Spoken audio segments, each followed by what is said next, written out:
How's it going, guys? Today I'm going to be showing you how to make Diffrnt a little closer. This track has gone viral as it was played during Malugi's Boiler Room set. Here's the clip. Who's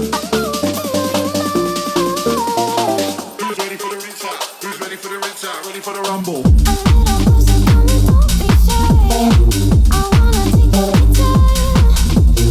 As you can see, this track's brought tons of energy to his set and everyone's going fucking mad for it. Today I'm going to show you how I remade it. Let's crack on. Here's a quick preview of my version. Who's ready for the retire? Who's ready for the retire? Ready for the rumble?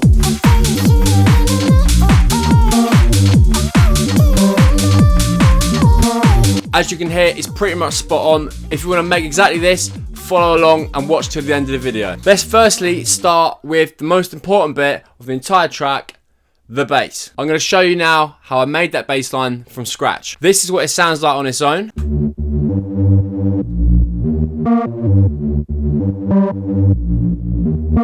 The bass is made in Serum and is a re-space for my UK Garage Volume 2 pack. You can get that from the link in the description. The pack has over 50 of the sickest UK Garage basses for making the sickest tracks. Let's make this bad boy from scratch. Firstly, you're going to need the MIDI. This is the MIDI. Feel free to stop the video and copy it.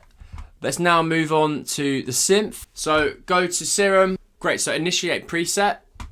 Go to oscillator A, go to digital, anti-status. We want to put that in both oscillator A and B. Pitch it down by 2 octaves. We then want to detune it, so -26 and +26. This way the two waveforms are playing off each other. The next step is to add a sub. So let's pitch that down by 2 and let's put in a triangle wave. This is just to fill out the lower frequencies. Once you've got that, go to macro 1, drag it in the wavetable position. This way, when you move macro 1,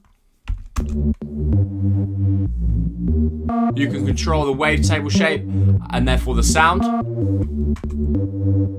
As you can hear, there's a slight click. So let's go to envelope 1 and bring up the attack. This just gets rid of that. We then go to the filter, turn that on, make sure everything's running through it. And then let's boost up the drive.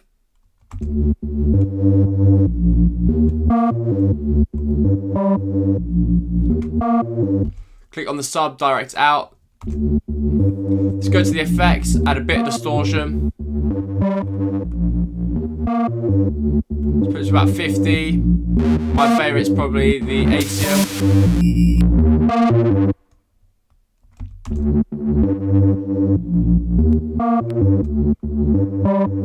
Great, so with the original Serum patch, I've obviously spent a little bit more time tweaking it, but that is pretty much it. Now let's move on to the second bass, and this is the pre-drop bass. The MIDI is pretty much the same as the drop bass. I'm just going to show you that quick. Feel free to screenshot that.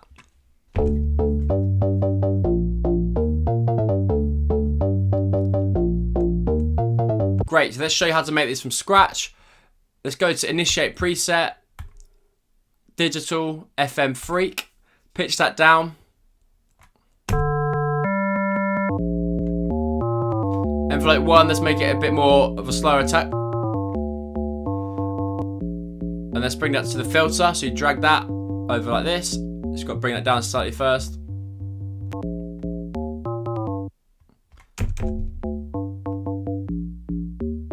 It's adjusting the wavetable position.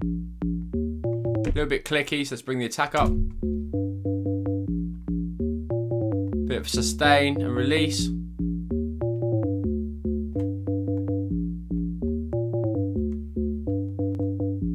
Change that to an 18 or a 24. It's a bit like sharper, more snappy. Now we've got that, we can go to oscillator B and we need to pitch it up by 7 and make sure that it's going through the filter, so select B.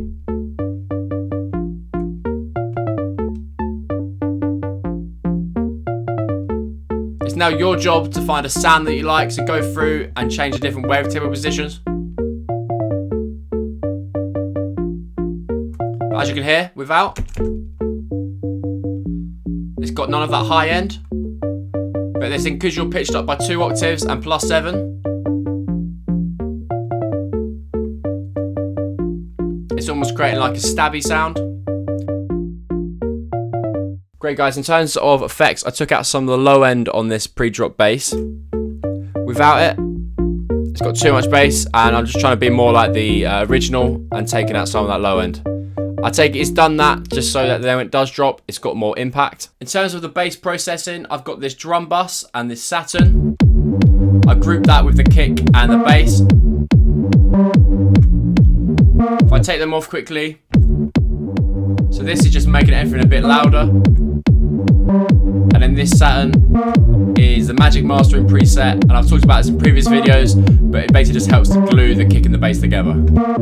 Now let's move on to the drums.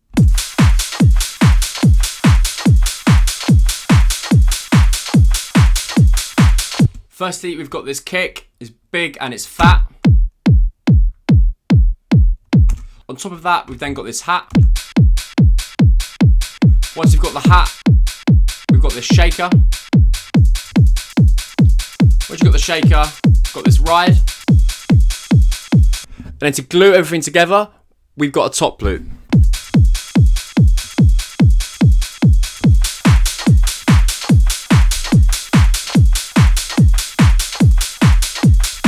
The key to really good speed gauge drums is from the groove. All of these drums are from my Speed Gauge Volume 2 pack. You can get that from the link in the description. I've had really good reviews about this drums pack, so definitely check it out. If you have a look at this top loop, when I was creating this, I added a swing to it. I then used that same swing. So if you right click onto it and you click extract groove, which is here, then that extracts and then it comes up in your groove pool, and then you can go on the same shaker. So if you look at the shaker, it's going up, down. That's how you make a shaker.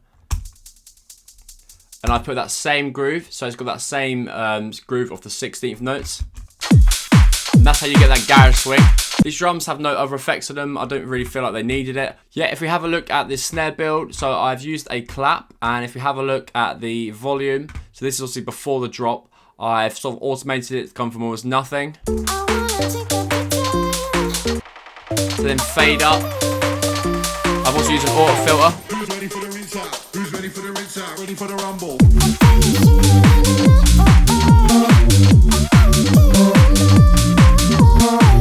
Lastly, I've got the effect, so all I've got is a noise sweep